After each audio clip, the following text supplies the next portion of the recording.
Estás escuchando Milenio 3 por Ayuca Náutica. Noche de investigación en vivo. Estamos inmersos en la confección, y luego hablaremos de ello, de el 9J. Hoy daremos datos, creo que importantes, localizaciones clave, y dónde va a estar la central de Milenio 3. Pero será luego, ¿por qué? Porque a veces ocurren cosas curiosas. Veréis, una de las preguntas más habituales que a mí me hacen, y llevo muchos años respondiendo a amables cuestiones de otros colegas o de personas interesadas en el misterio, es una, desde luego, ¿cómo empezaste con todo esto? Lo hemos contado una y mil veces. Pero otra es cómo os llegan los casos, cómo van surgiendo elementos para hacer tantos programas, para abordar tantas historias. Bien, aquí diferentes respuestas: la documentación, los libros, toda una vida siguiendo estas historias y estar un poco al cabo de la calle. Pero es verdad que siempre ha sido la audiencia, siempre han sido las personas normales y corrientes las que nos han hecho llegar sus casos. Muchas veces esos casos se pierden en un limbo, no llegan a ningún lado porque no hay elementos concretos. Pero hay veces, y esta noche es una de ellas, en las cuales incluso diferentes personas, diferentes testimonios, sin saberlo entre ellos, coinciden hablándonos de un lugar, por ejemplo. Esta noche quiero que compartáis con todos nosotros una investigación en vivo doble de alguna forma. Las tierras andaluzas son testigo. Las tierras primero de la provincia de Córdoba y después de Sevilla serán entornos de nuestro peregrinar. ¿Y por qué? Porque a veces a través de un mail, antes eran cartas, llegan testimonios, piezas que encajan como un puzzle. En este caso, una de esas piezas nos llevaba hasta un lugar del que desconocíamos casi todo. Y esto es lo interesante.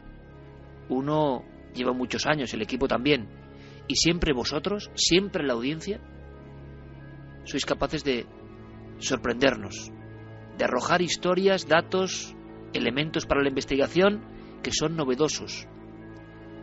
Y eso yo creo que es la eterna rueda del misterio que tiene que continuar. En este caso, varias comunicaciones de personas, algunas, tengo que decirlo, bastante asustadas, iban hacia un punto concreto, hacia unas coordenadas. Un lugar que, por lo que tengo entendido, está lejos de todo y de casi todos. Un lugar para el que hay que andar muchas horas si uno quiere llegar. A través de la montaña, a través de la serranía, de parajes agrestes, y de pronto en mitad de la naturaleza surge un edificio a bloque, un edificio funcional, un edificio que por estar abandonado impresiona. Esta noche vamos a estar ahí, aunque será solo el primer paso en este caminar.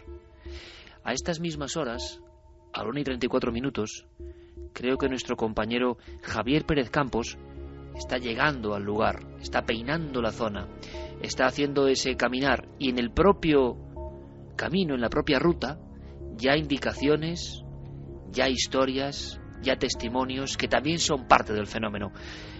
La cobertura puede jugarnos una mala pasada esta noche. Yo quiero que sepáis que si se va la conexión no está pasando nada extraordinario. Es que las condiciones son complicadas, delicadas. Iremos sabiendo por qué. Javier Pérez Campos, compañero, en vivo, en directo. Buenas noches. Hola, Iker, buenas noches. ¿Dónde te encuentras ahora mismo? Pues estoy ahora mismo en un sendero de tierra. He dejado atrás una enorme cruz de varios metros de alto en medio de un precipicio. Hemos dejado atrás ese enorme precipicio. Llevamos estamos a 7 kilómetros más incluso de la civilización. Estamos absolutamente, alejados de cualquier tipo de civilización. De hecho, la cobertura no es la mejor, la que pudiéramos desear.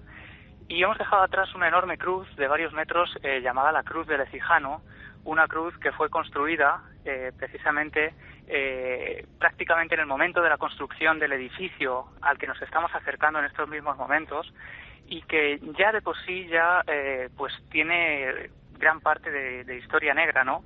Porque esa Cruz del Ecijano fue construida casi por devoción, por una promesa cumplida, Y cuando el hombre que construyó esta cruz, debemos imaginarlo andando esos kilómetros y kilómetros, largas horas, por un sendero complicadísimo, constantemente acompañado por un precipicio al que es difícil alejarse sin sentir vértigo, ¿no?, al acercarte a él. Y cuando él llegó a ese lugar donde erigió esta enorme cruz de granito blanca, que parece, bueno, que es un enorme contraste además en medio de la naturaleza, falleció. Este hombre falleció en ese último intento por cumplir su promesa y bueno, es la primera leyenda que encontramos en el camino. Le voy a pedir le voy a pedir a Yeray, digo, Javier, compañero, que incluso quite la música en este momento, porque yo creo que captemos toda la fuerza del lugar. Tú estás caminando ahora en este entorno, te espera un lugar que vamos a ir descubriendo, pero es que encima en todo este valle escuchamos la naturaleza, escuchamos tus pasos, naturaleza en plena noche, en una comarca maravillosa, en pleno corazón de Córdoba, pero también hay, aparte de esa cruz y de promesas y de aparecidos, está la historia de una serie de luminarias que han acompañado a muchos viandantes como tú ahora mismo a estas mismas horas a lo largo de los últimos años. Eso es porque, bueno, aparte de esta supuesta aparición de este hombre que falleció colocando la cruz en este lugar, ya el lugar, la plena Sierra Virgen de Hornachuelos, siempre acompañada por un pantano, además, bueno, y por el río Bembézar, tiene esas historias de luminarias que parecen emerger en mitad de la noche de ese río y que se pierden en mitad de la montaña. Precisamente por eso se cree que uno de los nombres que se dan a este cerro es el de Cerro de los Ángeles, y también en esa lista de nombres curiosos y de toponimia encontramos otros nombres como el Barranco del Infierno, por ejemplo, que hemos dejado atrás hace unas horas y que desde luego indica un poco lo abrupto del lugar. En ese lugar, en plena noche, en ese caminar, llegando hasta un edificio que luego descubriremos, un edificio que contrasta con lo agreste del entorno. ¿Por qué estaba ahí? ¿Por qué estaba ahí solitario? ¿Por qué esos miles y miles de metros cúbicos de cemento? ¿Qué ocurrió allí? ¿Por qué nos han escrito diferentes personas indicando que ocurren cosas, que han vivido historias de pesadilla? Queremos descubrirlo y queremos que vosotros escuchéis en tiempo real, según Javier Pérez Campos va llegando. Yo creo que va a haber muchas sorpresas, pero incluso en el camino donde estás ahora mismo, que por cierto, ¿tienes buen clima, Javier? ¿Te está acompañando la noche en ese aspecto? Sí, tenemos una noche, además el cielo está completamente claro, unas temperaturas bastante agradables, digamos, que acompañan a esta investigación, porque si no, desde luego, entre lo dificultoso del camino, las horas y horas y horas que tenemos que andar hasta llegar hasta aquí, hasta este lugar, pues es bastante complicado, y aparte, con todo el equipo, con los sacos de dormir, porque vamos a pasar la noche además en este lugar, porque desde luego lanzarse al camino con esta oscuridad absoluta es una auténtica locura. Vas pertrechado de linternas, equipo de walkie-talkies y no se puede acceder con vehículo, digamos, hasta el punto donde tú quieres estar. Sí, hasta este punto no hemos podido acceder con vehículo y bueno, además eso nos ha permitido contactar, bueno, y hablar con otra gente, ¿no? Nos han dicho, por ejemplo, nos han hablado de datos que no conocíamos para nada, por ejemplo, vigilantes de esta zona que han vivido también fenómenos extraños y que, bueno, que no lo han pasado del todo bien. Los propios vigilantes de terrenos limítrofes a este lugar, porque está cercano también a algún que otro coto de caza. Ajá, ahí la historia, justo donde te encuentras ahora mismo, y repito que nuestro público en ningún momento piense en cosas extrañas, es el sonido de la naturaleza. Si escucháis algo extraño de fondo, luego ya veremos en el edificio, pero la cuestión es que hay una historia muy intrigante, sinceramente, muy de la España mágica, un señuelo importante y que ha recogido el vuelo, que es la historia de una penitente. Sí, precisamente además antes de la construcción de este edificio al que estamos a punto de acceder, en pleno siglo XV, esta zona es una zona de cuevas naturales, a las que el jueves, por ejemplo, estuvimos accediendo y es cierto que es bastante peligroso incluso intentar acceder a ellas por lo cerca del precipicio y por lo estrecho del camino, ¿no? Y en una de esas cuevas se recluyó una mujer que pasó a la historia de este lugar como la mujer penitente. En ese lugar se recluyó esta mujer, al parecer, para redimir sus pecados, y se metió en esa cueva durante 10 años. 10 años encerrada en ese lugar sin salir, salvo para intentar obtener alimento, ¿no? Apenas algunas plantas y lo poco que la rodeaba en este bosque. Al parecer esa mujer falleció también allí, justo debajo de, podemos decirlo ya, del monasterio. Es un monasterio al que vamos a acceder. Ella falleció en una cueva debajo de ese monasterio y también parece ser que ha sido vista por muchos de los caminantes, de los senderistas que recorrían justo la montaña de enfrente y que, bueno, desde donde observaban una panorámica sencillamente alucinante, Iker. Te puedo decir que el impacto visual del lugar es sobrecogedor. ¿Qué estás viendo ahora mismo, Javi? Pues ahora mismo ¿puedes parar? Tenemos ya delante, paramos aquí, ese edificio, un edificio, sencillamente tremendo, hormigón, son varios bloques de hormigón, metros y metros y metros en medio de la sierra, en medio de este paraje natural que se observaban ya desde varias horas antes de llegar a este edificio, y coronado además por una enorme cruz de unos 8 o 9 metros de altura, oxidada ya por el paso del tiempo, y dice Seminario de Los Ángeles. No hay luz. Actualmente, no hay nadie.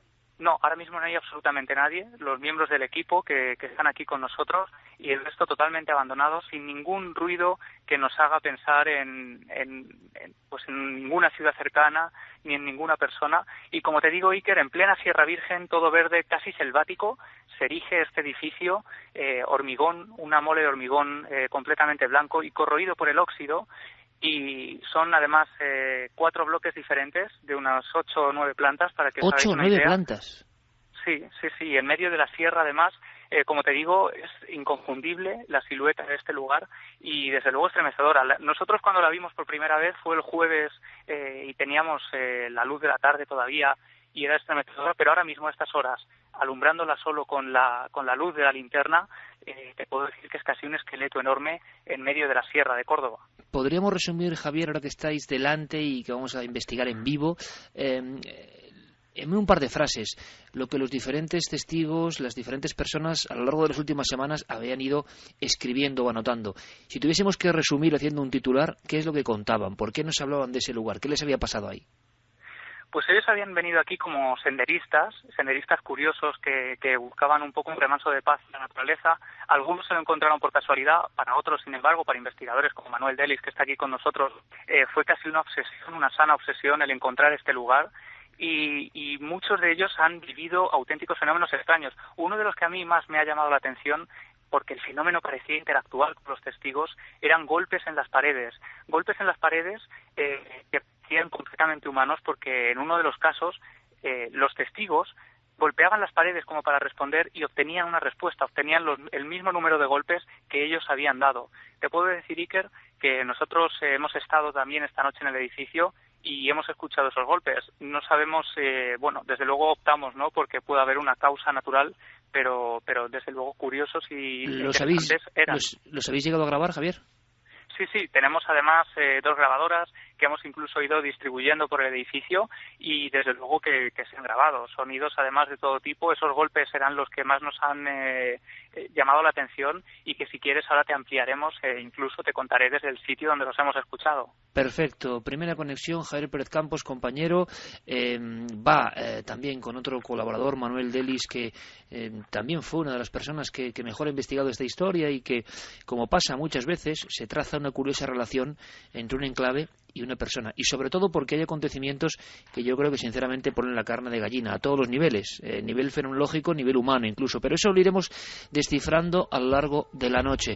En unos minutos conectamos de nuevo, ojalá la cobertura siga estando a este nivel, y en la siguiente conexión, Javier, imagino que os quedan apenas unas decenas de metros, ya instalando el equipo y ya sabiendo más de ese lugar, de la historia de ese lugar, radiografiando ese esqueleto de hormigón en mitad de la noche. ¿Por qué tanta gente nos ha dicho tenéis que ir ahí? Un abrazo, Javier. Un abrazo, hasta ahora nos adentramos en el lugar.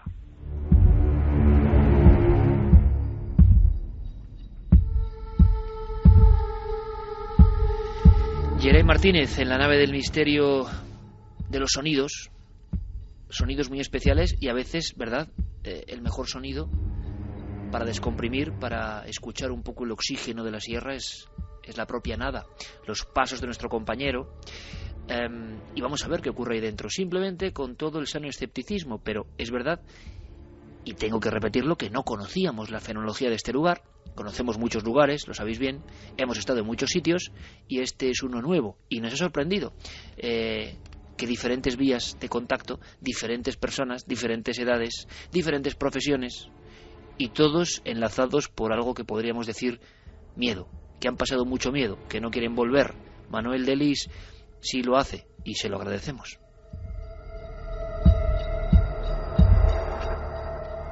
Habrá que decir a nuestro compañero Javier Pérez Campos, por supuesto, que también esté muy atento, con un ojo en las estrellas. Todo nuestro equipo sabe, tiene indicaciones de que hay que estar ojo a visor más que nunca de aquí al 9J, porque, no sé, presentimos que algo puede ocurrir. Ojalá. En ese aspecto, además, hemos lanzado una doble encuesta que vamos a mantener hasta el mismo día de la gran alerta OVNI. Pero, curiosamente, es que hay una investigación paralela.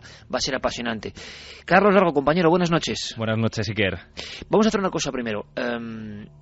Vamos a hablar de esa encuesta, vamos simplemente a oxigenarnos un poco. Tú acabas de llegar de la provincia de Sevilla. Andalucía es protagonista. Otra historia. Una historia que incluso ha tenido un georradar como protagonista. Hemos sondeado una zona porque se supone que ocurría algo bajo tierra y lo vamos a ir contando poco a poco. Antes vamos a lanzar, por supuesto, vías de contacto. Quizá haya personas que sepan más de este gran monasterio o seminario perdido en mitad de la sierra de Córdoba, en Hornachuelos, y tengan más historias que contarnos. Quizá desenterremos algo importante, pero también lanzamos no solo las redes de contacto, sino la encuesta. Y ahora os comentaremos una noticia muy importante en ikerjimenez.com para que vayáis ya teniendo todos los datos, todas las señales importantes de la alerta OVNI. Vías de contacto abiertas, Carlos. Pues las clásicas, Iker. El correo electrónico milenio3@cadenaser.com. También, por supuesto, la página web cadenaser.com con las frases de los oyentes. Y las redes sociales tan importantes para ese 9J y para el programa de hoy, por supuesto. En Facebook, en Twitter y en Google+, la nave del misterio. Y hablabas, Iker, de esas dos encuestas que hemos abierto en la página web ikerjimenez.com y que van a ser el debate de la semana durante varios días, que las dejaremos ahí puestas. Una de ellas, la pregunta: ¿se verán ovnis en la noche del 9J? Dos opciones, sí o no. Ahora mismo los resultados están así. El sí se lleva el 64,6% de los votos y el no 35,4%. También tenemos otra encuesta paralela que, bueno, queremos saber la opinión de nuestros oyentes respecto a los ovnis. ¿Qué son los ovnis? Damos varias opciones. En este caso tenemos naves extraterrestres, viajeros del tiempo, entidades de otras dimensiones, artefactos humanos secretos o confusiones y fraudes. Si quieres te doy los primeros datos. Perfecto. Ahora mismo el 21,2% de los votos lleva artefactos humanos secretos. El 43,2%, que me lo he saltado, naves extraterrestres. En segundo lugar, 21,2% artefactos humanos secretos. El 14,4% se lo lleva entidades de otras dimensiones. 13,5% confusiones y fraudes. Y el 7,7% viajeros de tiempo. Creo que podemos hacer, como se hizo en Estados Unidos, y en varias ocasiones además, por grandes sistemas de encuestas, bueno, pues nuestra propia encuesta. ¿Cómo está el estado de la cuestión OVNI en el 2012, ni más ni menos? En el Ecuador del 2012 prácticamente ya, y de cara al 9J. Vamos a dejarlo durante varias semanas, vamos a recoger, estoy seguro, miles de votos, y esto nos va a proporcionar una interesante óptica en torno a qué cree el público hoy en día. De momento los primeros datos ya son curiosísimos. Vías de contacto abiertas. La investigación continúa y continúa, Carlos, porque tú precisamente esta semana acabas de llegar de Sevilla y has tenido la ocasión de encontrarte con otro de esos casos absolutamente estremecedores, increíbles, que se han podido investigar de otro modo además.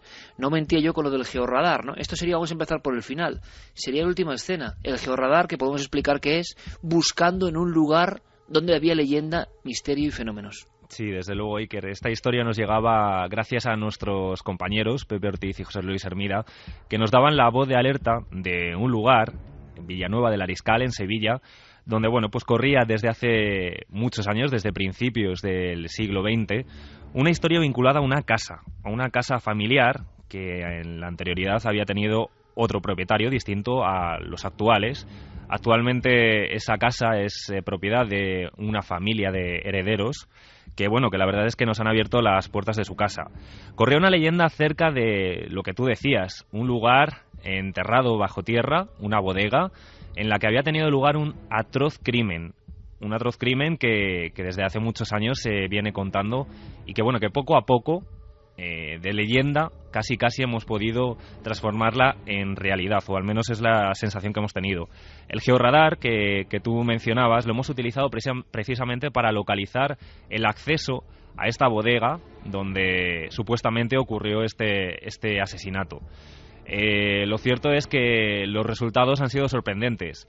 Si bien con la propia maquinaria ya nos dejaban notar, el compañero, en este caso el experto en georradar, para que aquellos oyentes que no sepan cómo funciona esta maquinaria, se trata de localizar las diferentes capas de terreno que hay debajo de una edificación. Es un aparatito, para que se hagan una idea, casi como una aspiradora, o cortacésped, digamos, del tamaño de cortacésped, que va analizando todo el terreno habitación por habitación.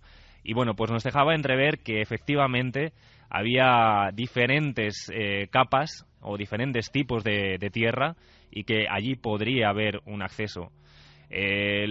Casi de lo más reciente que hemos hecho, ayer mismo, de nuevo, hacíamos una nueva prueba, un nuevo análisis, unas catas, y que Iker, yo sinceramente me he quedado muy sorprendido con las conclusiones que hemos sacado. Bueno, pues será la segunda historia que se trazará en paralelo. Una en Córdoba, ese gran centro de hormigón abandonado en Hornachuelos, y por otro lado lo que ha ocurrido en pleno corazón de la provincia de Sevilla, donde incluso el georradar intenta desvelar un misterio. Está pasando ahora mismo, y mi idea, mi interés máximo es que vosotros, amigos de Milenio 3, compartéis con nosotros todo lo que va ocurriendo, datos positivos, incluso contradicciones, ¿por qué no?, elementos que son propios de una investigación según se va fraguando. Es muy diferente hablar de las cosas a toro pasado. Esto está ocurriendo ahora, y quizá podéis ayudarnos a entender un poco más esto del profundo misterio que a veces se cruza en nuestro camino. Más tarde escucharemos a otros compañeros que estarán en Alerta OVNI, a Guillermo León, que os va a hablar del dossier especial que ya está en ikerjimenez.com. Esto es importante, en ikerjimenez.com ya un dossier especial, mapas, guías del cielo, algo impresionante que Guillermo ha ido estableciendo con todo el equipo, colaboración máxima, y ahí tenéis el auténtico puzzle para bucear en lo que va a ser la alerta del 9J. Pero me comunica Jeremy Martínez, línea interna, que ya ha llegado. Hay una zona un poquito complicada, incluso a nivel de cobertura de los móviles, y pendiendo de ese hilo, nuestro compañero Javier Pérez Campos ya se encuentra, imagino, justo en la entrada de este lugar que queremos seguir fotografiando con las palabras, que no es fácil. Javier, buenas noches de nuevo, compañero. Hola, Iker, buenas noches. ¿Estás ya sí, en el lugar? Hemos accedido ya a ese lugar, Iker, a esa entrada del edificio. Estamos en la terraza del lugar, al lado de una fuente, y bueno, nos hemos tenido que abrir camino casi como si estuviéramos en una selva. Ya te comentaba, ¿no?, que el lugar era lleno de matorrales y ramas que llegan al pecho, que no ves lo que estás pisando, y además ya nos ponían un poco sobre aviso cuando veníamos hacia acá. Nos hablaban de que es un lugar con bastante fauna, ¿no? Incluso nos decían, nos alertaban para que tuviéramos cuidado con las víboras, que efectivamente son bastante peligrosas, y más si nos encontramos a esos 7 kilómetros, más de 7 kilómetros caminando de un lugar. Por tanto, tenemos que tener especial precaución, incluso murciélagos que nos han dado algún que otro susto, y alguna que otra rata también, que los miembros del equipo también han visto pululando por el edificio. Claro, y que pueden ser, hay que decirlo también, protagonistas de muchos de los sonidos o de sustos que pueden provocarse. Es decir, es el típico sitio abandonado, gigantesco, y que está siendo devorado poco a poco por la naturaleza, de alguna forma, ¿no? Sí, la naturaleza desde luego se va abriendo paso. Estamos ahora mismo rodeados de montañas y la estampa es sobrecogedora, porque, bajo el cielo estrellado, esta enorme mole, varios metros de altura, las ventanas completamente rotas, y ventanas que además han sido protagonistas también en muchos de los fenómenos que los testigos nos comentaban, y que nosotros mismos el jueves, y que cuando llegábamos, era una de las primeras cosas que nos llamaban la atención. ¿Qué pasó? Por eso precisamente hemos elegido este lugar. Encima de esa ventana estábamos ya en la terraza, aguardando a los miembros del equipo cuando ya habíamos terminado las grabaciones, las entrevistas y demás, y volvíamos a partir de regreso a Hornachuelos. En ese lugar en concreto, de pronto los miembros del grupo que estábamos aquí formado de testigos y demás señalaban una de las ventanas porque se estaba abriendo completamente sola. La ventana estaba abriéndose delante de nuestras narices sola hasta llegar a dar un fuerte golpazo contra una de las paredes al chocar el portico contra la pared, y instantes después, al igual que se había abierto, volvía a cerrarse completamente sola. Lo que nos llamó la atención es que estando en ese jardín, al aire libre, nosotros, al contrario de notar aire o corrientes de aire, hacía un calor espectacular, y lo curioso, lo que también nos llamó la atención, es que el resto de ventanas del edificio que estaban limítrofes a esa ni se movieron un pelo. Es decir, fue la única de todo el grupo de esas 6 ventanas de la fachada que se abrió y se cerró sola delante de nuestras narices. Podría tener una explicación natural, pero bueno, nosotros desde luego quedó la duda, ¿no? Tenemos que ir sabiendo por qué se abandonó ese lugar, por qué estaba en ese sitio, qué ocurrió, y contamos con un especialista que va a ser también un poco guía, ¿no?, en redescubrir esta historia. Pero me gustaría antes de las noticias que escuchásemos uno de los muchos testimonios que nos han ido llegando. Es un breve fragmento, pero para que la audiencia del Milenio 3 se dé un poco cuenta de cómo coinciden, ¿no?, en muchas cosas. Es Manuel Pluguer, uno de los hombres que allí pasó un momento pues bastante malo, ¿no?, como tantos otros senderistas, montañeros, personas que, claro, caminan 7 kilómetros de sendas y de montañas y llegan a un lugar, y ese lugar, claro, impresiona ya. Imagino que la sugestión es fuerte. Ese gran edificio encajado, metido, como si fuese una especie de costra de la propia roca. Pero no tiene nada que ver. Esas cientos de ventanas. ¿Cómo serán los pasillos por dentro? ¿Qué ocurrió allí? Bueno, vamos a escuchar el testimonio porque es uno de tantos y es ejemplo de lo que hemos ido recibiendo a lo largo de las últimas semanas. Es una sensación bastante extraña. Es como si te estuvieran mirando por la ventana, como si te estuvieran observando. Y aparte, las ventanas y las puertas se cerraron y se abrieron solas, con bastante fuerza. Y al llegar a la cruz del monasterio, pues ya los 3 que íbamos nos pusimos bastante malos, con ganas de vomitar también. Y cuando llegamos, pues escuchamos a gente, pasos, como si hubiera movimiento allí. Pero al final, cuando entramos, es que no había nadie. Y recorrimos todo el monasterio y estaba vacío completamente.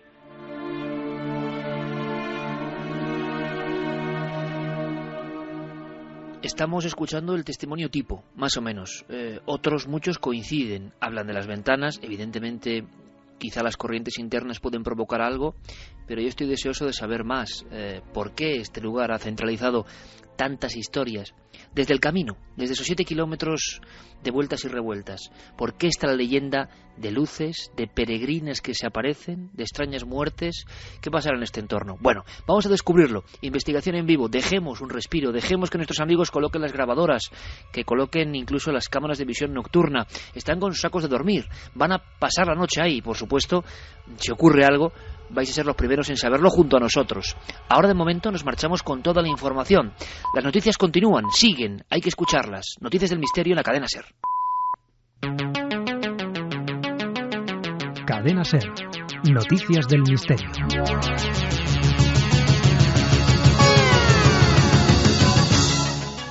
La primera noticia de la semana nos sitúa en Xultún, Guatemala, donde un equipo de arqueólogos ha hallado el calendario astronómico maya más antiguo conocido hasta el momento. Se trata de pinturas murales del siglo IX que se encontraban en la vivienda de un escribano de la ciudad. Se pueden observar sobre todo centenares de números relacionados con los cálculos del calendario maya. La casa cuenta con 3 paredes intactas, una de ellas cubierta con diminutos signos rojos y negros, que son glifos, que parecen representar los diferentes ciclos del calendario trazado por los mayas. Los investigadores aseguran que este calendario contradice la idea de que el fin del mundo se producirá el 21 de diciembre de este año, ya que han identificado 17 ciclos astronómicos en vez de los 13 que se conocían hasta ahora. El profesor Miguel Rivera Dorado nos habla sobre el hallazgo. Se habla de los ciclos lunares y de los ciclos venusinos. Entonces, yo lo que creo es que es una anotación, al parecer del siglo IX, sobre los periodos calendáricos, algunos de los periodos calendáricos que los mayas manejaban para organizar su cronología y sus observaciones astronómicas. Pero no sé hasta qué punto constituyen un verdadero calendario cerrado. Tendría que ver yo esos jeroglíficos, ¿no? Por lo que dice la noticia, son notaciones lunares y venusinas. Los mayas siempre estaban especulando con los ciclos lunares y venusinos, porque eran grandes astrónomos, ¿no? Esta vez lo pusieron, al parecer, en una pintura mural. Y nuevas noticias sobre Otzi, el hombre de los hielos. Nuevos análisis en su cuerpo revelan que hay glóbulos rojos. Los científicos analizaron los tejidos que rodean las dos heridas de Otzi, un corte en la mano derecha y la herida causada por la flecha con un microscopio de fuerza atómica, y descubrieron los glóbulos rojos más antiguos del mundo, ya que esta momia tiene 5.300 años de antigüedad. Según el director del Instituto de Momias y del Hombre de Hielo de Bolzano, Albert Fink, no se había encontrado sangre hasta ahora, ni siquiera al abrir algunas arterias, por lo que se creyó que no se había conservado o que perdió mucha después de recibir el flechazo en la espalda. Pero con la nueva tecnología, ahora ha salido a la luz. Y hasta ahora era un misterio porque había dunas en Marte. Ahora la revista Nature ha publicado un estudio realizado por el científico estadounidense Nathan Bridge, en el que asegura que grandes dunas de arena se desplazan sobre la superficie marciana a un ritmo similar al que siguen las de la Tierra, lo que sugiere que el viento de ese planeta es el que las produce.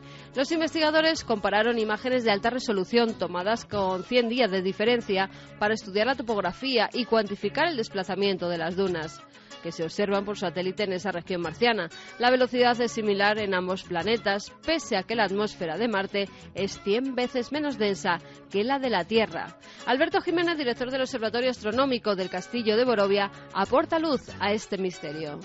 Lo que ocurre es que pensábamos que estas dunas de Marte se habían formado hacía mucho tiempo, en una época geológica pasada, porque teniendo en cuenta que la atmósfera de Marte es pues muy tenue, es una atmósfera muy ligera, pues quizás no podía provocar este tipo de dunas como ocurre en la Tierra. Sin embargo, las nuevas mediciones que ha obtenido recientemente una nave espacial que se llama Mars Reconnaissance Orbiter, la MRO, los nuevos datos que ha obtenido esta sonda apuntan a que en 105 días pues las dunas se habían movido 4 metros, con lo cual pues ya vemos que estos movimientos pues son recientes. En Camboya se están estudiando extraños rituales funerarios que se llevaban a cabo en sus montañas. Los investigadores de la Universidad de Otago hallaron varios ataúdes colgados en las repisas de escarpadas montañas, pero no pudieron identificar al pueblo que enterraba a sus muertos de tan insólita manera. Analizando la madera de los ataúdes, algunos huesos y el esmalte de los dientes, se ha podido saber que son de entre el siglo XIV y XVII y que coinciden con la decadencia y caída del poderoso reino de Angkor. Pero en el reino de Angkor se quemaban los muertos, por lo que el pueblo que llevó a cabo estos rituales funerarios tuvo que ser un mundo aparte. La semana que viene muchos más enigmas aquí, en la nave del misterio. Un río profundo, un río virgen, un río de los que casi ya no quedan. Unas montañas impresionantes, unas montañas primigenias. Un entorno lógico para establecer un monasterio. Estos lugares no están elegidos al azar, nunca lo han estado. Entornos para escapar del mundo cotidiano, para trascender, dicen algunos. Es singular el hecho, y se puede constatar, de que las cuevas, eremitorios, suelen ser sitios en los que pasando el tiempo el misterio aparece, en forma de leyenda, en forma de rumor, en forma de testimonio. Muchos. Toda España está llena de estos lugares. Ahora, pocos, con la fuerza iconográfica, con la plasticidad, sinceramente, con lo terrorífico que debe ser por la noche, como este cercano a Hornachuelos, porque es toda esa naturaleza salvaje la que cubre, la que protege este lugar de miradas extrañas. Y allí, en este edificio enorme, en estos edificios unidos, hay una historia, y queremos saber más de esa historia. Javier, compañero, ¿me escuchas? Sí, perfectamente. Seguimos aquí en la terraza de este lugar. un auténtico laberinto, Iker, en medio de la sierra. Un laberinto porque nosotros mismos, miembros del equipo, nos hemos perdido en varias ocasiones. Los pasillos, los largos corredores, las escaleras, mantienen una estructura casi idéntica en todos los lugares, y lo que dificulta conocer en qué lugar estamos en cada momento. Y nos consta que no somos los únicos, muchos nos hablaban también de eso, pero es que además, escuchando al testigo que estuvo con nosotros también el jueves, recuerdo que eso también es algo que nos ocurrió y que también nos pareció bastante curioso. Cuando llegamos a la tarde a este edificio, a las puertas, una enorme verja que da la bienvenida al lugar, antes de cruzarlas, de atravesarlas y de entrar en el sitio, escuchamos también como voces en el interior, y llegamos a creer que podría haber alguien, quizá algún vigilante o algún otro curioso que se hubiera acercado al lugar. Lo cierto es que al entrar no nos encontramos a nadie. Podemos imaginar, además, con el largo sendero que hay que recorrer y dificultoso, además, para llegar hasta aquí, la gente que llega a este lugar no es porque sí, ¿no? Es gente realmente interesada en este sitio.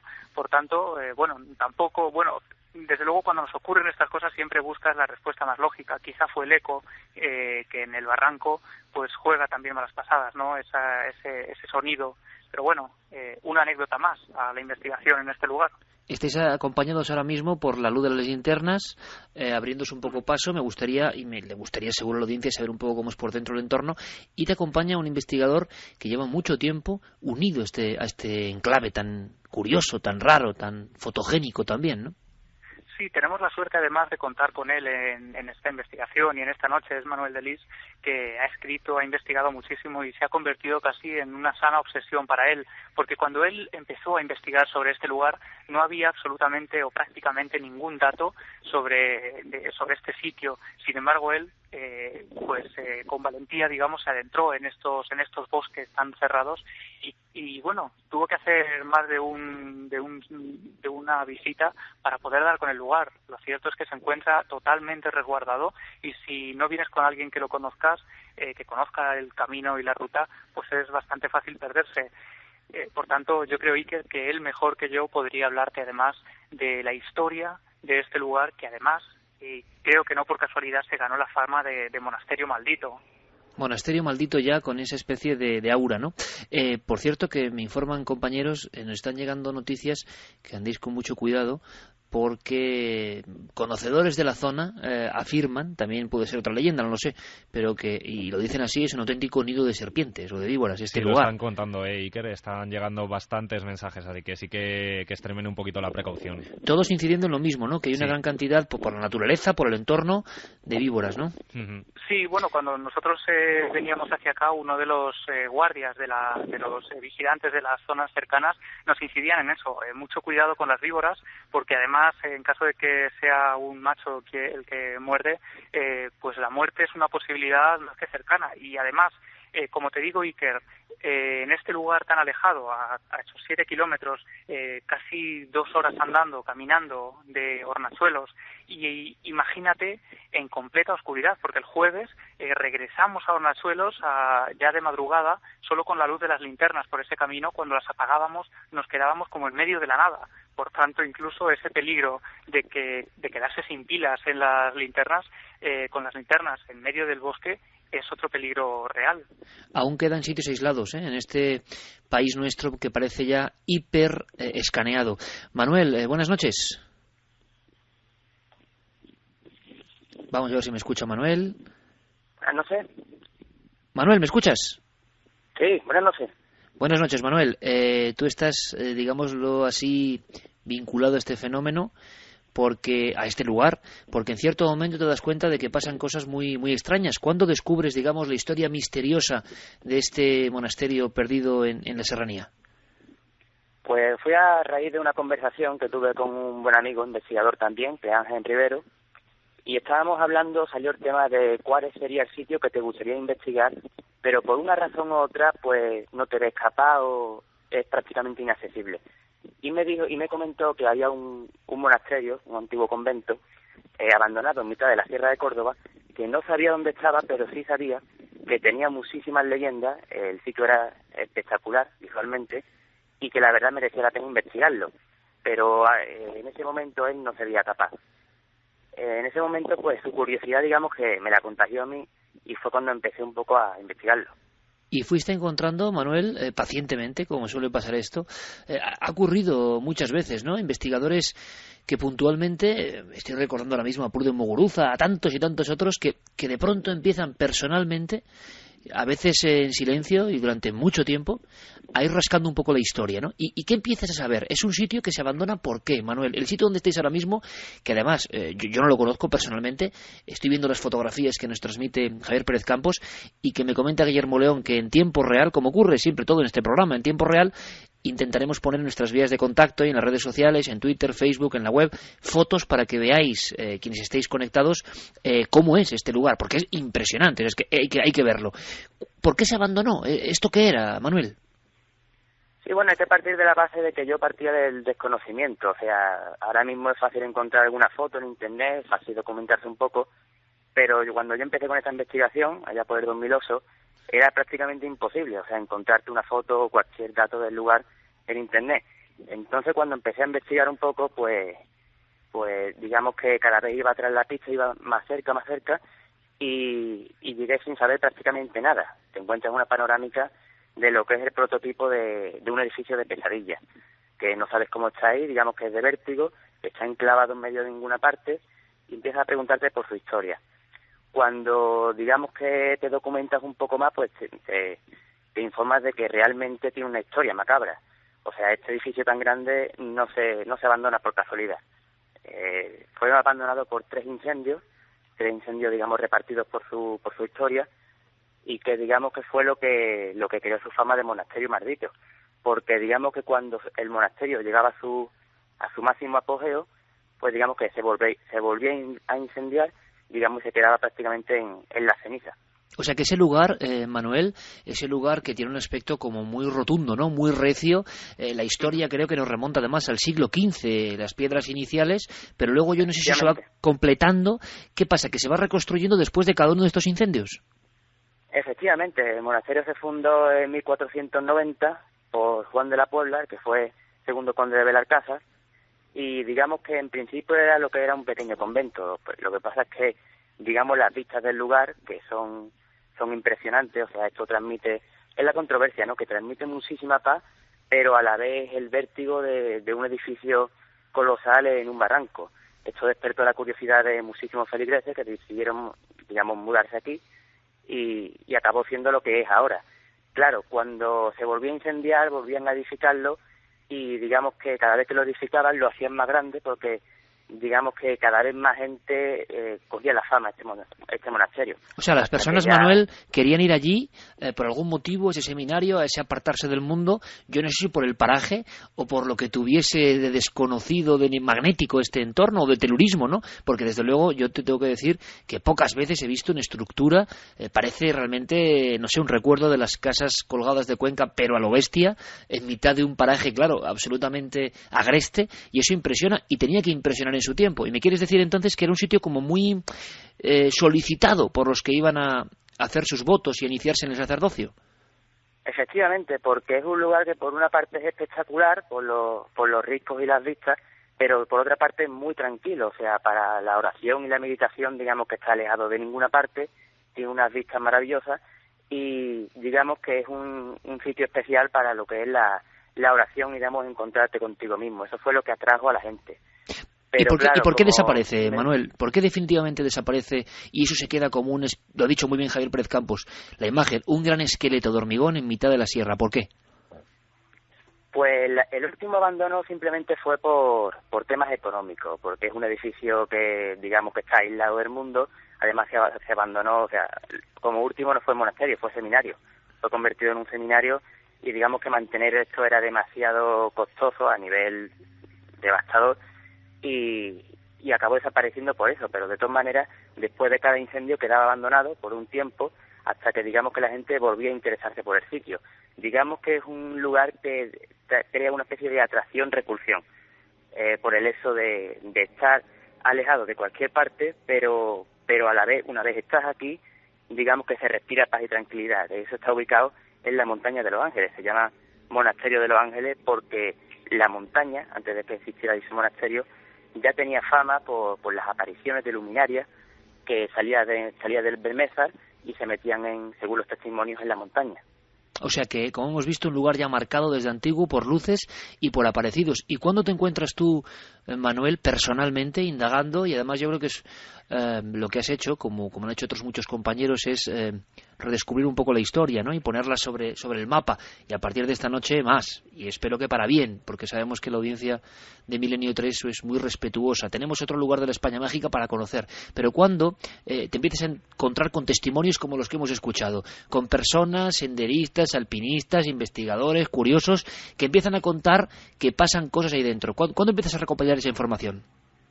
Pues es bastante curioso, porque antes de recoger testimonios lo que me informé son de las leyendas que corren en torno al monasterio, como la que te ha contado el compañero Javier, de la mujer penitente, la cruz del Efijano, tal y tal. Entonces, cuando empiezo a recoger testimonios, es muy curioso porque por este edificio lo que más pasan son senderistas que desconocen dichas leyendas. Jamás han escuchado hablar de la mujer penitente, de su cueva, absolutamente de nada. Y sin embargo los testimonios verifican dichas leyendas. O sea, gente que jamás ha escuchado hablar de la mujer penitente dice que de su cueva ve salir una luz que se dirige al monasterio y que se pierde allí. Lo cual, para alguien que está investigando este caso, pues digamos que le da muchas ganas de seguir y digamos que le da veracidad al fenómeno. Y tú, Manuel, personalmente, ¿cuál es el momento en el que has pasado de investigador a testigo de algo que realmente te ha sobrecogido o te ha sobrepasado? El lugar, digamos, que siempre te hace estar alerta. Es el prototipo de un edificio de pesadilla, digamos, con verjas oxidadas, y en todo momento te sientes observado.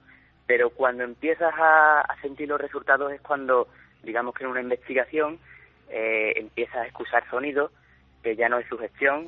Los compañeros ya lo están comprobando, tus compañeros, porque es impresionante cómo estando en una planta, y aquí es imposible que te puedan sorprender otro tipo de gente porque los verías venir desde lejos. Esto está muy alejado y digamos que cualquier luz se ve a kilómetros. Empiezas a escuchar pasos, empiezas a escuchar arañazos en las paredes, todo tipo de fenomenología. Ya, bueno, dejando aparte lo que a nivel psicofónico, que también las hay, e incluso, digamos que es el único lugar donde yo he podido comprobar que el fenómeno aporte, lo que yo solo conocía por estudiarlo y por haber escuchado algún testimonio, pues digamos que aquí he podido vivirlo. O sea, aquí viví la materialización de un objeto que salió de ninguna parte. Y es bastante curioso. Digamos que estaba preparando mi equipo y preparando la mochila cuando sentí caer lo que en su momento me pareció una piedrecita encima de la mochila. Uh-huh. Pero lo curioso es que vino del barranco, o sea, donde es imposible que lo tire absolutamente nadie. Cuando alumbro con la linterna veo que no es una piedrita, que es un trocito de cristal, que de eso lo conservo como una reliquia. Digamos que los investigadores, bueno, no investigadores, curiosos del misterio, es como una especie de cajón de reliquias, ¿no? Es un trocito de cristal y cuando lo llevo a gente, porque parecía bastante antiguo, me dicen que es un trocito de una especie de candil. Un candil de estos que llevan la velita, que llevaban para ver en la oscuridad los frailes. Sí. Lo cual sería bastante curioso porque vino del barranco y digamos que estaba fuera del monasterio. Es como si alguien lo fuera perdido en su época y se fuera quedado por ahí en el barranco. Es bastante curioso. Javier, compañero, estáis entonces ahora mismo en una planta concreta. Sitúanos un poco. Estáis junto a un pasillo, las estancias son grandes, estáis como saliendo por una de las terrazas para que la cobertura pues nos responda, pero sería muy interesante intentar, aunque sea como sensación, si se corta la comunicación pues ya volveremos a conectar desde la central del estudio 1 de la cadena SER, porque a mí me gustaría saber cómo suena eso por dentro, incluso cómo son esos pasillos. Hazme la radiografía, Javier, ¿cómo es este entorno? ¿Por dentro queda algo de lo que fue? ¿Es un lugar absolutamente pelado de recuerdos? ¿Solamente son pasillos? ¿O hay elementos que indican el pasado, los incendios, las muertes que allí ocurrieron? Bueno, encontramos, desde luego de su primera construcción en el siglo XV solo queda una pequeña capilla que hemos estado observando ahora, pero de su posterior ocupación por esos frailes, quedan, por ejemplo, los colchones en las camas, quedan los dormitorios con esas... ¿Quedan los colchones en las camas todavía? Sí, quedan los colchones, los somiers, parecen que las habitaciones están prácticamente ocupadas, vemos las puertas de los armarios como lugares muy reconocibles además dentro del ¿Puedes edificio. adentrarte en alguno de estos lugares, Javier, en una próxima conexión, intentarlo? Sí, vamos a intentar entrar en un pasillo, en un angosto pasillo lleno de ventanas, cercano también a las aulas del viejo seminario, porque después fue un seminario.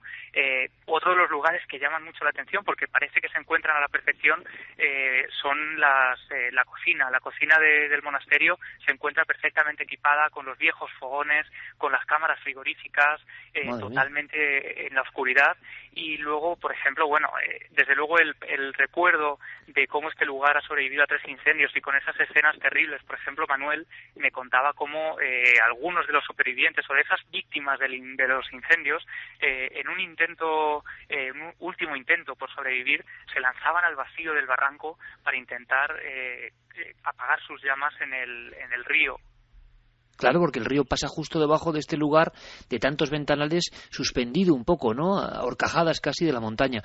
A mí me gustaría, Javier, llegado a este punto, si podemos, yo no lo sé técnicamente, cómo estamos y en qué circunstancias estáis exactamente ahora, si incluso podríamos hacer una división, cada uno por un lado, y poder volver a conectar, porque hay un par de historias que me interesan mucho. Primero, ¿qué tipo de apariciones, si es que las ha habido dentro del entorno, han ocurrido? ¿Qué ha pasado con esas voces y sonidos que vosotros mismos habéis escuchado?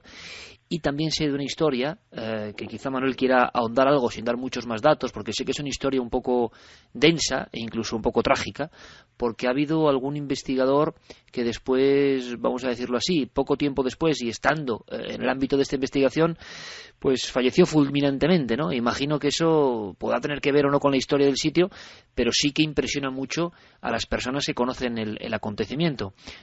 Manuel, ¿podemos comentar algo de esta historia? Hay un investigador local, creo que, vamos a decirlo así, que fallece de un colapso en pleno proceso de la investigación, ¿no? O poco después.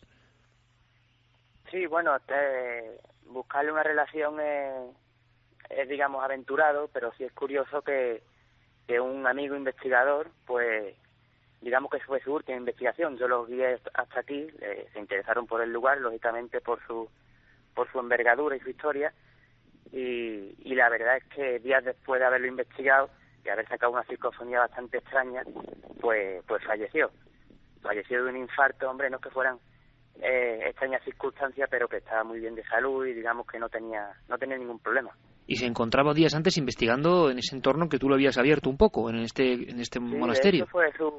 De eso fue su primera visita. Además, le encantó, le captó un material muy interesante del cual van a pasarme ahora varias información, porque yo no pude acompañarle, yo fui solo el guía en esa ocasión, aquel día tuve que trabajar, pero le guié hasta aquí. Y digamos que sí, que fue su última investigación y que quedó ahí, hombre, que el pobre, digamos que no dio para más. Tienes informaciones que, iremos completando si es posible, Manuel, y te agradezco mucho la labor y la ayuda y la forma de hacer un poco la crónica de este lugar novedoso para todos nosotros, pero ¿tienes la sensación, la sospecha de que en esa última noche en este lugar, antes del fallecimiento desgraciado de este investigador local, hubo incluso resultados positivos en la obtención de psicofonías? Sí, aquella noche a nivel psicofónico fue brutal, porque se trajeron una psicofonía muy clara, se trajeron además unos sonidos lo que se denominan claricencias, que son sonidos que salen de ninguna parte, pero los escuchas en el momento, pero después no se graban, y siempre vino contándome que allí se escuchaban muchísimas voces, que el sitio era impresionante y que por supuesto quería volver. O sea que tú... Dime. No, o sea que Manuel, tú llegaste a escuchar a este investigador al regreso contándote lo que más o menos había ido investigando o había ido obteniendo antes de su muerte. Sí, yo llegué a hablar con él, eso me dijo que estaba encantado con el sitio, que por supuesto quería volver, hombre, no es que se fuera a obsesionar, pero que le haya impactado, además que es un sitio que impacta a cualquiera. Y sí, tenía una investigación pendiente y la verdad es que se quedó ahí. De eso, otro compañero malagueño y yo, digamos que en parte por eso también estamos más ahondando en este lugar, también por él un poco. Es como una especie de trabajo que hay que acabar de alguna manera, ¿no? Efectivamente, es como algo que no es que empezáramos los tres, pero es algo que pero siempre ha estado ahí, siempre, como hablamos de tal, de terminarlo juntos y tal, y como no pudo ser, pues lo hemos terminado nosotros aparte. Bueno, desde luego me parece impresionante, Manuel, haya relación o no, sí que es una historia humana y que lo estemos contando en el lugar de los hechos. Hay muchos sitios en el misterio español que han sido las últimas investigaciones de muchos jóvenes y no tan jóvenes, ¿no? Y eso también a veces hay que recordarlo. Vamos a hacer una cosa, Javier, Manuel. Vamos a ver si podemos actuar en diferentes puntos. Creo que una de las ideas es conexión por walkie-talkie, que estéis en diferentes puntos que han sido, vamos a decirlo así, calientes o donde ha habido mayor fenomenología, y me gustaría mucho poder asistir a ese momento. Así que os dejamos unos minutos para que os reubiquéis, si os parece, y conectamos en apenas unos instantes y nos seguís dando información de este lugar que estamos escaneando en vivo con vosotros, y yo os lo agradezco enormemente y sé que la audiencia también. Así que hasta dentro de un momento en este monasterio en mitad de la Sierra de Córdoba. Un abrazo, compañeros. Un abrazo, hasta ahora.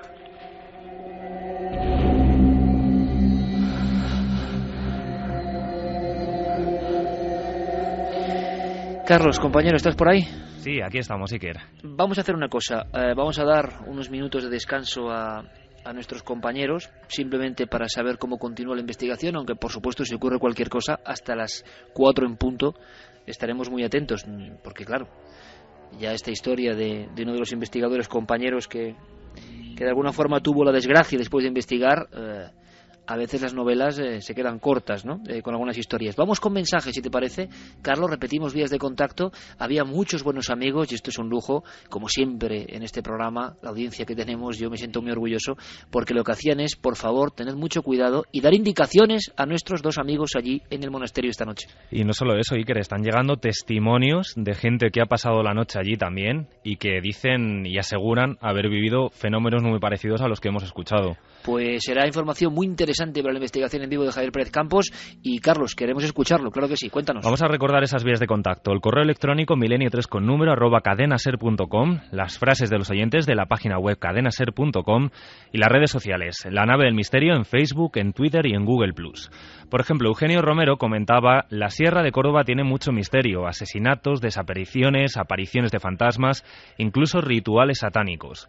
Davido también nos decía: en Córdoba hay muchos sitios conocidos por apariciones, la Torre de la Calahorra y la de la Mal Muerta, el Mirador de las Niñas, una casa situada en el pueblo de Trasierra de Córdoba, la Casa del Piano. Nos ofrecían, como ves, muchos lugares donde también ocurren fenómenos similares.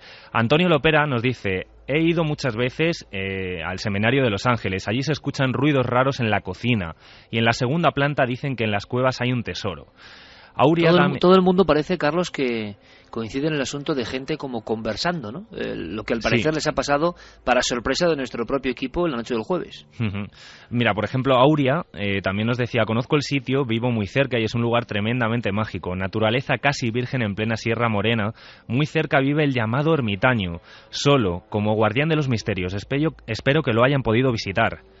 Pepe también nos decía: espectacular lugar donde merece la pena visitar y donde sin duda pasan cosas muy raras, ruidos, movimientos dentro del edificio. Merece la pena visitar este lugar en Hornachuelos, siempre lo recordarás. Y uno de los testimonios que te decía Iker, por ejemplo, es Rafael Santiago Villegas, que nos decía: aproximadamente a 2 kilómetros del monasterio se encuentra un criadero de buitres ubicado en unas rocas. Yo pertenezco a un club de mountain bike de un pueblo vecino, Posadas. Cada junio, coincidiendo con la luna llena, organizamos una ruta nocturna. Hace 4 años decidimos hacer esa ruta y reconozco que en mi vida había sentido una sensación igual. Parecía como que desde las ventanas alguien te observaba. Tengo 2 amigos que han pasado la noche en el monasterio y me han asegurado que en ese edificio ocurre algo difícil de explicar. Y me han asegurado que desde luego lo pasaron muy muy mal. Juan Manuel también, por ejemplo, para terminar, nos decía: Iker, soy vecino de la zona, el lugar es escalofriante y los ruidos son verdad, yo los he podido escuchar. Es curioso lo de la zona de las montañas de Los Ángeles y el Barranco del Infierno. Y en medio, claro, un lugar con la Gran Cruz, ese edificio con ventanas oscuras como ojos que miran hacia el río y hacia la sierra, una vegetación espectacular que a mí me recuerda, sinceramente, el lugar más parecido que yo he visto es trabajando en la investigación de Tumba sin nombre. Carmen se acordará muy bien, en la noche en Sierra Morena, incluso escuchar casi el sonido y la presencia, ¿no? Escuchar la presencia sin verlo del lince ibérico. De verdad que es un entorno impresionante que no es el mismo, pero desde luego se le parece mucho, y de noche tiene que ser realmente impactante. Nuestros amigos vagan por esos pasillos, y también hay que decir una cosa, evidentemente es tan peculiar. Solo por conocer este lugar, sean más o menos ciertos los hechos y comprobables, solo por ver estas fotos de la España mágica que ahora Guillermo ha puesto en nuestra web, en ikerjimenez.com y en las redes sociales, ya merece la pena. Es como descubrir un entorno nuevo. Pero hablando de descubrimientos, Carlos, y dándoles tiempo a nuestros amigos, que por supuesto trazamos línea de conexión directa, si pasara cualquier cosa, por supuesto cualquier emergencia, porque también nos escribe gente, Carlos, diciendo que no solo hay reptiles, víboras, que están lejos de cualquier lugar, digamos, con atención médica, sino que además puede haber ganado bravo. O sea, digo, bueno, esto ya lo tiene todo. Hay que tener cuidado, pero físicamente, ¿no? Con nuestros compañeros. Parece ser, además, sí que me estaba acordando también, no sé si recuerdas cuando fuimos al Monte Abantos, que también nos lo avisaron. Es un lugar que está poblado prácticamente de todo tipo de fauna, y sí que nos llegaban muchos mensajes también avisando precisamente de eso. Pues gracias por estar alerta. La investigación la hacemos todos, y Carlos ha tenido, dando tiempo a nuestros compañeros, Carlos ha tenido la oportunidad una vez más de toparse pues con un caso muy fuerte, tremendamente fuerte, que vamos a intentar resumir. Yo no sé, Carlos, si para dar un impacto brutal en este momento podíamos incluso recuperar un documento sonoro, una psicofonía. Creo que sabes a qué me refiero perfectamente, porque podría ser un poco la puerta de inicio de esta investigación que acababa con el equipo de Cuarto Milenio manejando un georradar e intentando descubrir si había una oquedad o una habitación secreta en una finca. Vamos a empezar con este documento, si te parece. Cuéntanos y cuéntanos la historia, porque yo no sé qué es esta psicofonía, pero sí que sé que es impresionante. O sea, de verdad que se escucha bastante bien. Bueno, pues mira, para situar a los oyentes, esta grabación la realizaron nuestros compañeros, como decíamos, Pepe Ortiz y José Luis Hermida, en una casa en Villanueva del Ariscal, en la provincia de Sevilla. La casa es conocida desde hace mucho tiempo como la Casa del Magistral. Ahora descubriremos poquito a poco por qué se llama así. Y bueno, para que todos lo sepan, también tiene otro nombre, la Casa Santa Justa. Justa es, digamos, la matriarca, o era la matriarca, la abuela de la familia que nos ha atendido y que, bueno, pues nos ha concedido un montón de entrevistas. Esta psicofonía la grabaron, como decimos, hace tan solo unos días, Pepe Ortiz y José Luis Hermida, en un lugar muy importante para la investigación, que son unas escaleras que suben a la planta de arriba, porque esta casa tiene dos pisos, y bueno, donde se producen una serie de fenómenos muy extraños desde prácticamente a principios del siglo XX, cuando cambiaron los moradores de este edificio. Si te parece, vamos a escucharla sin decir lo que creemos o interpretamos que se escucha, y luego, si quieres, damos más pistas. Vale, Carlos, decimos que es un nombre.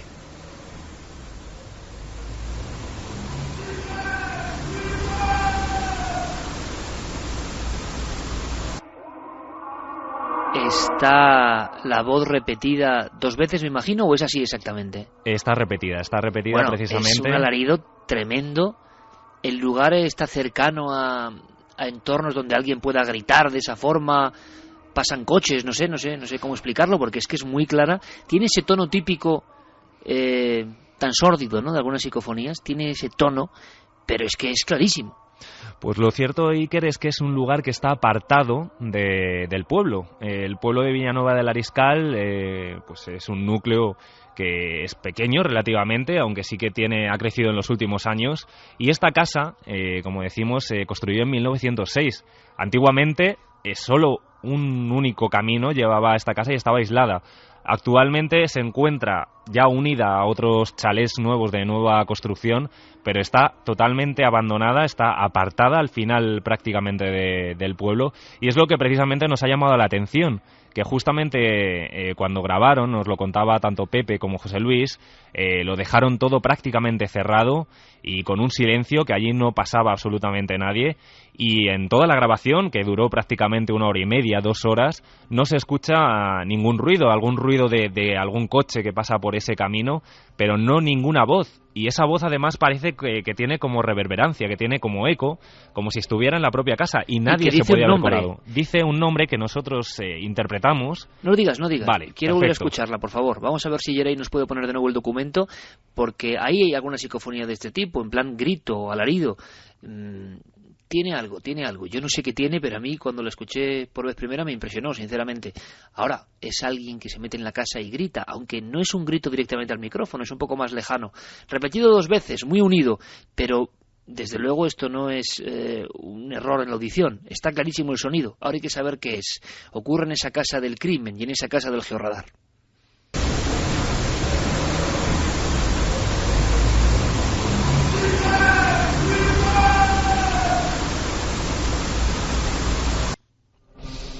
¿Qué crees que dice? ¿Qué creéis que dicen los investigadores? ¿Piensan, tienen una teoría, Carlos? Pues tanto Pepe como José Luis, y yo también me sumo a ellos, escuchamos un nombre, y ese nombre es Miguel.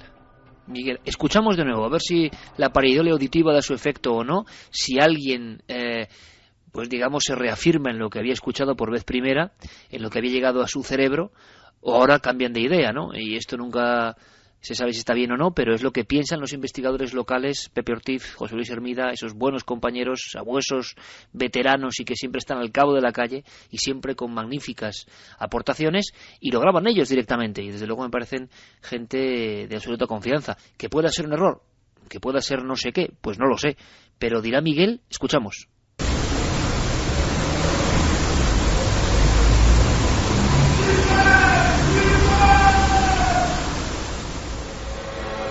Desde luego lo que es un grito clarísimo. ¿Y esto cuándo se grabó, Carlos?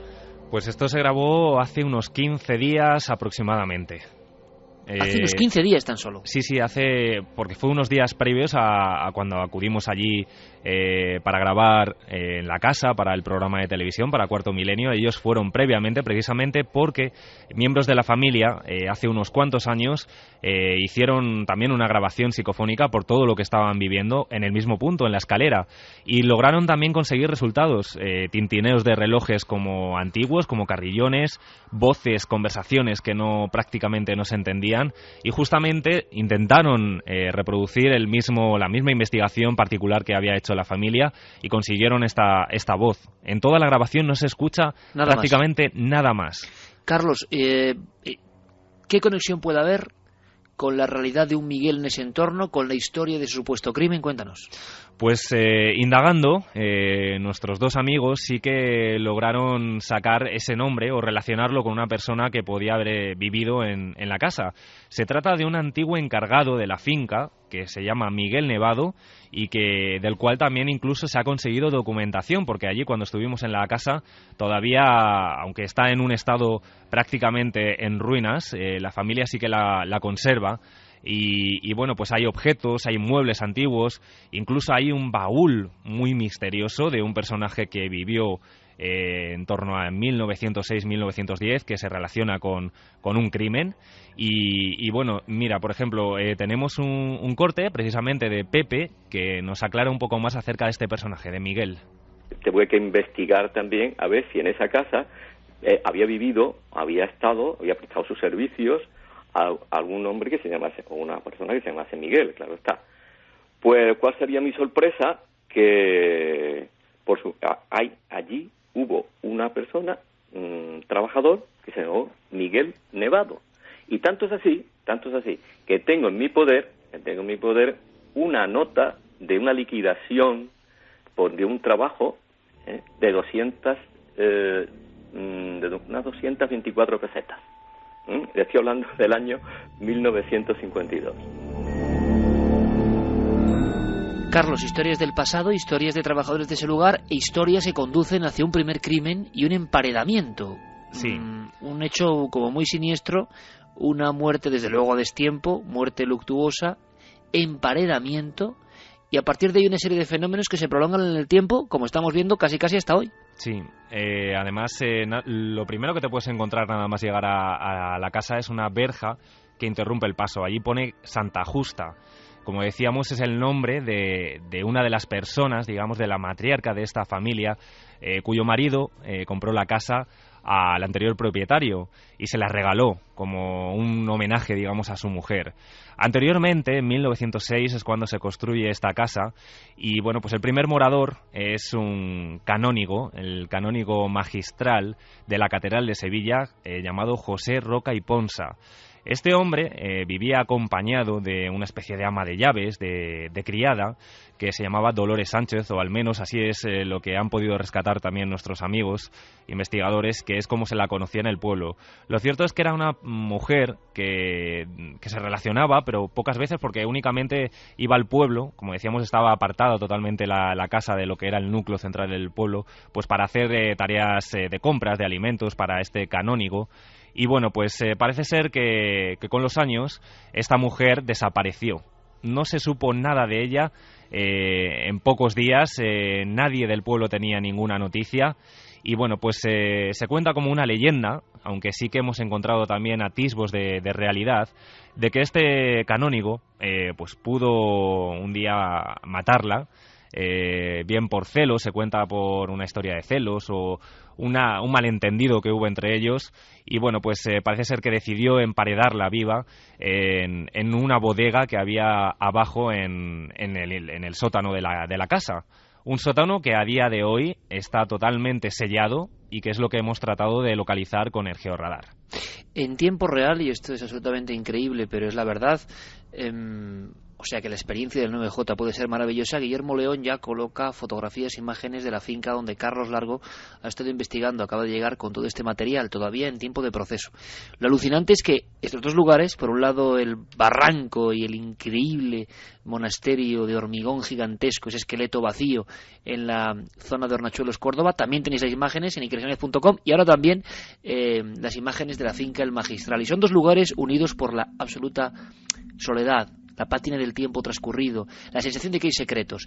Claro, esa idea de una mujer emparedada vuela rápida, imagino, por toda la zona de Sevilla, pero te vas encontrando, Carlos, con testimonios de personas que hablan de fenómenos escalofriantes en este lugar. Sí, precisamente lo más impactante de esta historia es que es la propia familia, muchos de los miembros de la familia que bueno, son herederos actualmente, los que mencionan que han vivido en sus propias carnes estos fenómenos extraños. Como decíamos, es el patriarca, el abuelo de esta familia, el que se la regala a Doña Justa, a la abuela de la familia, y a partir de entonces empiezan a suceder muchos fenómenos extraños, grandes ruidos, se notan presencias, murmullos, conversaciones en plena madrugada. Y por ejemplo, conseguimos hablar, sobre todo tenemos que agradecer cómo nos abrieron las puertas de esta casa para poder estar allí investigando. Podemos escuchar el testimonio de Joaquín Hinojosa, que es uno de los nietos actualmente de esta familia propietaria, y que habla de esos atronadores ruidos que hacían prácticamente notar como si la casa se estuviera cayendo. Joaquín se encontraba un fin de semana, allá por los años 70, 80, con una amiga charlando tranquilamente en esta casa, una casa a la que acudían los fines de semana y también en el veraneo, como una forma de escape de Sevilla. Y bueno, pues de repente se escucha un atronador ruido y así lo recuerda Joaquín. Empezó a sentir un golpe que atronaba la casa como si la casa fuese a caerse abajo. Entonces estos golpes, que era la impresión que a mí me daba, es como si la casa la estuviesen golpeando con una bola de acero, que la casa entera temblaba. Pues esto se repitió durante 7 u 8 veces. No volvimos a cruzar palabras entre nosotros, y rápidamente recogimos todo lo que teníamos en la casa y nos fuimos. Yo no tenía en ese momento la valentía de ir a por las habitaciones de la casa viendo de dónde procedía el ruido. Lo que sí puedo recordar es que aquello no era un golpe que lo pudiera dar una persona. Tenemos que agradecer, Carlos, una vez más la deferencia. Son los herederos de este lugar con secreto y quizá con crimen, quién sabe. Y además las paredes, ¿no? Las paredes como si fuesen señal de algo que ocurrió sangriento al otro lado de ellas, quién sabe. Hay más fenómenos, hay más testimonios y los has grabado. Sí, además hay que insistir que este fenómeno, por ejemplo, como si la casa se fuera a caer, como si hubiera prácticamente un terremoto, no solo lo ha vivido Joaquín, también lo ha vivido Pablo, que es otro de los nietos, y lo recuerda además cuando era pequeño, que incluso su padre llegó a subir a la planta de arriba pensando que había ladrones y, bueno, para su sorpresa, se encuentran que todos los muebles estaban en su lugar y prácticamente nada se habían movido. Pero, sin embargo, lo sentían así, como un auténtico terremoto, como si la casa se fuera a caer encima de ellos. Y el típico arrastrar de muebles y la sensación de que o la casa se cae o la casa, siendo ya un poco románticos, ¿no?, como esta noche, un poco digno de Edgar Allan Poe, la casa estuviese gritando su secreto, ¿no? A mí me recordaba mucho la casa Iker, estableció un paralelismo, prácticamente esa oscuridad, ese aspecto tétrico, la casa de la película de Los Otros, ese aspecto, digamos, muy, muy negro. Y fíjate, hablábamos de presencias, incluso la madre de Jaime Hinojosa, que es el hermano de Joaquín, es otro de los nietos de la familia propietaria, también llegó a escuchar de madrugada una conversación entre dos personas que no llegó a entender, pero fue en plena madrugada cuando bajó a beber un vaso de agua y, bueno, pues se lo comentó al día siguiente a sus hijos, prácticamente desencajada.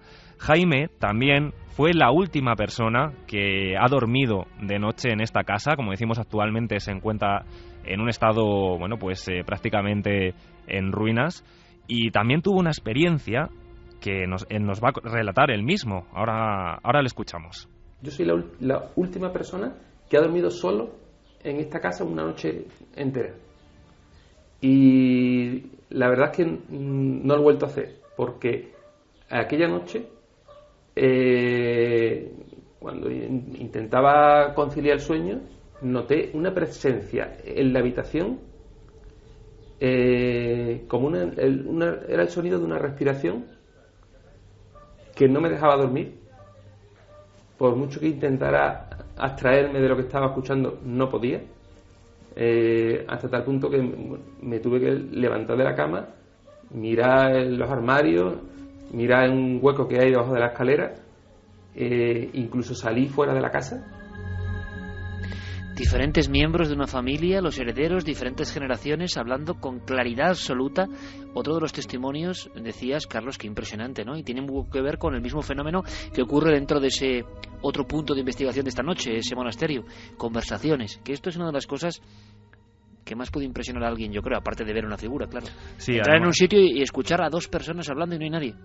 Lo más curioso es que también nos hablaban los propios herederos, y también, bueno, Pepe y José Luis lo han podido constatar, de grupos de jóvenes que han saltado esa valla y que se han metido en su interior en ocasiones y han salido despavoridos, e incluso el testimonio de unas jóvenes hace aproximadamente 5 años que entraron, vieron un piano que también lo pudimos ver tocando solo, y no solo eso, candelabros, luces que aparecían como fogonazos de luz, y lo que más puede poner el pelo de punta, que es la visión de una mujer vestida de luto y un hombre como un campesino que le acompañaba y que se dirigían hacia ellas diciendo que se marcharan de allí, que por qué estaban allí.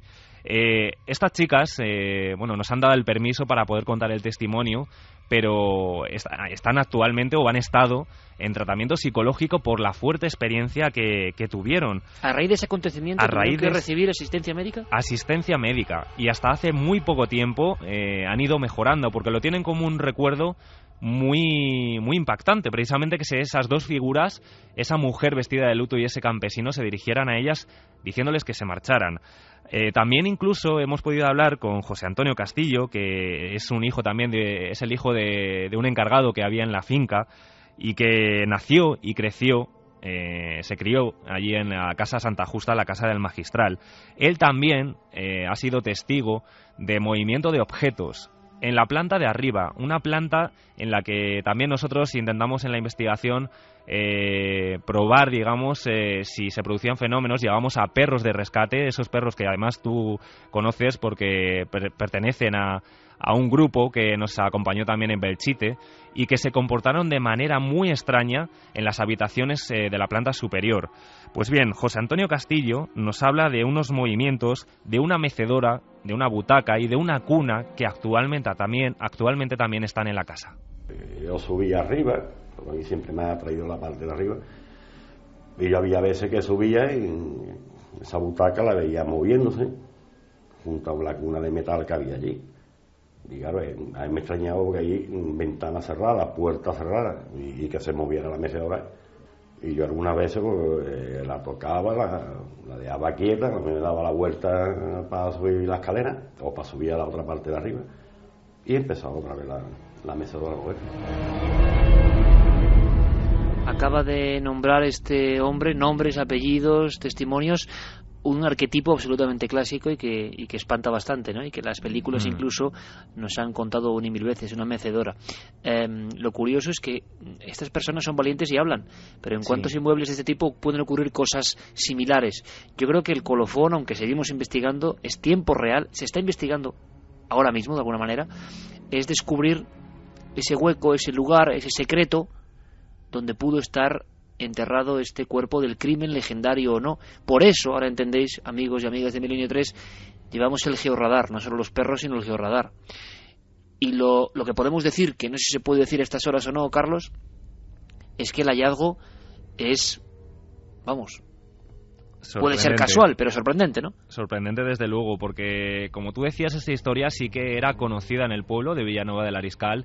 Incluso nos contaban algunos vecinos, como Ángela, que la gente mayor se santiguaba en la misma puerta de la Casa Santa Justa porque había hablado, había escuchado, mejor dicho, de esta historia, de este crimen de Dolores Sánchez, que incluso uno de los miembros de la familia, que era investigador, José Rafael Abascal, pues llegó a investigar con los bodegueros antiguos de la casa para saber si había un acceso a digamos, para poder investigar esta historia. También incluso amenazaban a los niños pequeños con encerrarles allí en la casa del magistral. Como tú decías, nosotros ayer, en este caso, tanto Pepe como José Luis fueron un paso más. La familia dio permiso para hacer unas catas en aquellos lugares en los que se creía que podía estar ese acceso a la bodega.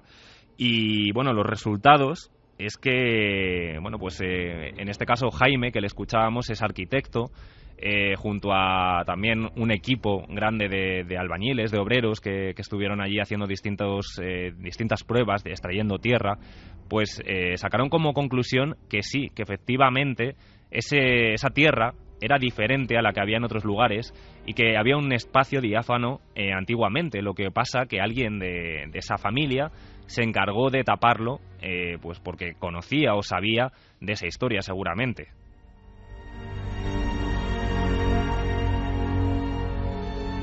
La leyenda la unimos al georradar y el georradar encuentra una zona, un espacio apelmazado con otra tierra, quizá porque ahí está el secreto, ¿no? Nosotros vamos a seguir investigando, desde luego.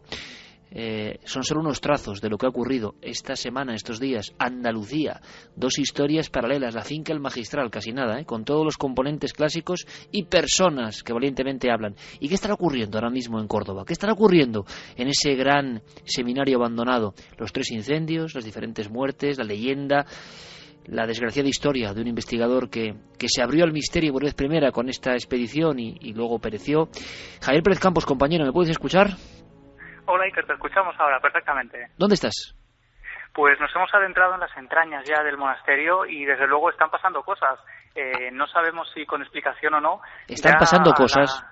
Sí, los famosos detectores, ¿no?, de movimiento que nos acompañan en muchas investigaciones. Ha saltado uno que tengo aquí en un estrecho pasillo del monasterio. Ha saltado hace unos 5 minutos. Después de haberlo puesto hacía rato, y coincide casi porque bueno, ahora mismo en este momento el compañero Manuel de Lis está en la iglesia del edificio, a la que no podemos acceder por teléfono porque no tenemos cobertura, pero él estando allí parece que ha escuchado, y creemos que lo ha registrado porque tiene 2 cámaras grabándolo constantemente, un sonido de arrastrar de tejas justo encima de la iglesia. Y ese sonido, Iker, lo hemos escuchado anteriormente de 3 personas también del equipo cuando acabamos de llegar prácticamente al monasterio, estaba lloviendo, y estando en la entrada, en una especie de patio con 4 ventanas en el piso superior, hemos escuchado también no un sonido de un caminar de algún animal, hemos escuchado casi como un arrastrar de escombros encima de nuestras cabezas. Sabéis que estáis solos, ¿no? Habéis comprobado un poco, habéis perimetrado la zona, no os ha acompañado nadie ajeno, nadie que haya podido aproximarse al lugar después de escuchar esta conexión con Milenio 3. No, desde luego hemos peinado la zona, estamos absolutamente solos en el edificio y precisamente además porque los murciélagos, por ejemplo, no alteren un poco la investigación, los detectores, por ejemplo, están puestos a ras de suelo, ¿no? A una altura que sabemos que los murciélagos no vuelan, ¿no? Oye, Javi, una cosa importante, el compañero Manuel Delis está en una zona, pero no podemos tener acceso a él, no podemos hablar ni siquiera vía walkie-talkie, se le puede escuchar. Sí, por walkie-talkie, por ejemplo, podemos hablar con él, no sé cómo lo escucharíais vosotros. Vamos a intentarlo, pero... Javi, te escuchamos. Venga, perfecto, vamos a intentar hablar con Manuel a través del walkie. No sé si lo vais a escuchar, vamos a proceder. Manuel, ¿me escuchas?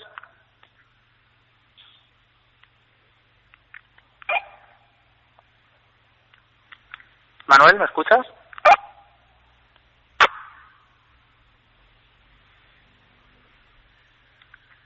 Estamos intentando dar con él ahora. ¿Él está en un lugar muy apartado de ti, Javi, en este momento? Sí, está a varios metros. Mira, ahora mismo lo tenemos.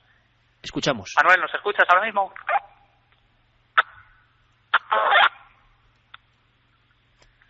¿Me escuchas, Manuel? Sí, yo creo que oigo.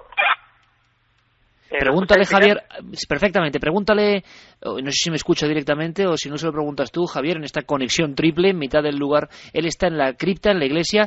¿Qué es lo que ha pasado? Que nos cuente, por favor, en primera persona, ¿qué ha escuchado? Manuel, ¿nos podrías contar un poco qué es lo que acaba de pasar en la iglesia ahora mismo? Pues hace un momento se han escuchado arrastrar como los escombros del bloque de al lado. Es lo que tengo justo al lado, hay como una escalera y como tal hace un rato escuchamos como unos escombros arrastrarse como si algún animal los moviera, un animal grande. Pues ahora mismo da esa misma impresión. Un animal grande, ¿cree que puede ser algún tipo de alimaña o ha visto algo que le haya extrañado? Están las cámaras grabando, ¿no, Javi?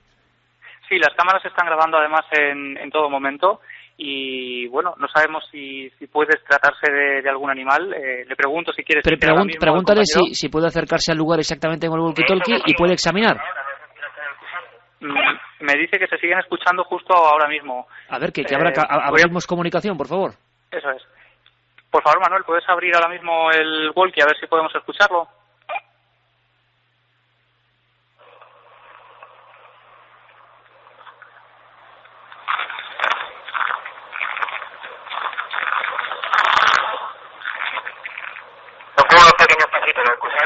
Hemos escuchado algo, pero ¿son tus propios pasos? Pregúntale, Javier, si son sus propios pasos o está escuchando algo directamente. Que se dirija de inmediato hacia el lugar, por favor. Manuel, me pide Iker si por favor puedes dirigirte al lugar del que estás escuchando esos ruidos. Se dirige ya hacia allá el compañero. Y como te digo, Iker, desde luego, por ejemplo, cuando estamos ahora mismo en lo que hemos dicho que es el campamento base, ¿no? Porque es el sitio más alejado de los animales, desde el que tenemos controlado también el patio y la entrada a esa iglesia. Por tanto, desde aquí prácticamente podemos ver que no hay absolutamente nadie merodeando, ni siquiera por esas ventanas que rodean a todo el edificio. Cada menos de medio metro hay una ventana que taladra esta gran mole de... ¿Estáis en diferentes plantas, Javier? Sí, él está en la parte de 2 plantas más abajo y nosotros estamos 2 más arriba. Y bueno, como te decía, estando aquí cenando incluso hemos escuchado una especie de golpes, parecían golpes en las paredes, pero lo cierto es que estas paredes son bastante gruesas e incluso intentando golpearlas ahora no retumban, no tienen esa especie de eco. Bueno, Javier, vamos a ver, ahora estoy seguro que me mataría toda la audiencia si yo dijese que gracias por la investigación, por la conexión y que continuamos con otros temas, pero evidentemente hay que dar paso a los compañeros de las noticias. Yo no sé qué está pasando, pero tenemos que contarlo, así que mantenemos abierta, por supuesto, la línea de investigación, las noticias y volvemos en Milenio 3 en esta noche de investigación en vivo.